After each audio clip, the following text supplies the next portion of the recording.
यावर्षीचे सगळे सण कसे खास आहेत. त्याच पद्धतीनं 2025ची महाशिवरात्रीची ही सकाळ. झाडांची निगराणी करताना जेव्हा जेव्हा आम्ही तिथे जातो त्यावेळेला सध्या तरी उंच वाढलेल्या गवतामुळं झाडे नक्की कुठे आहेत, कुठल्या पद्धतीची झाडे तिथे आहेत हे तर कळून येणं अवघडच.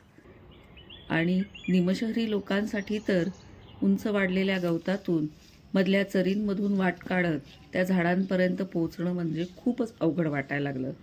त्यातूनच सर्व भारतीयांप्रमाणेच आम्ही पण एक देसी जुगाड केला. त्या झाडांना गुलाबी किंवा लाल रंगाच्या रिबिनी अशा पद्धतीनं लावायच्या की ज्या लांबूनसुद्धा आपल्याला एका दृष्टिक्षेपामध्ये ती झाडं कुठे आहेत हे कळेल. अशा पद्धतीनं निसर्गातल्या शिवाची आराधना तर झाली. आता मंदिरातल्या शिवाची पूजा करायला आम्ही गेलो. सर्वच लोक आपापल्या पद्धतीनं पूजा अर्चा करण्यात मग्न होते. आम्हीही मनोभावे नमस्कार केला, यथाशक्ती पूजा केली.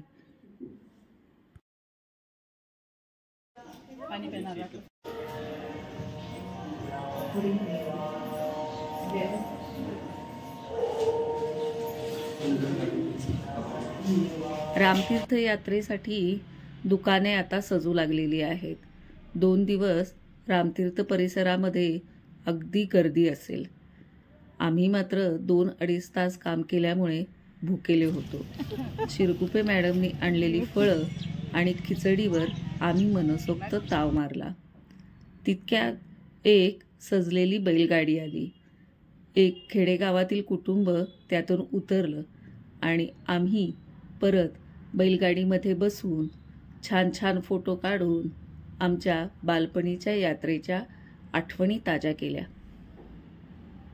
ओम नमः शिवाय.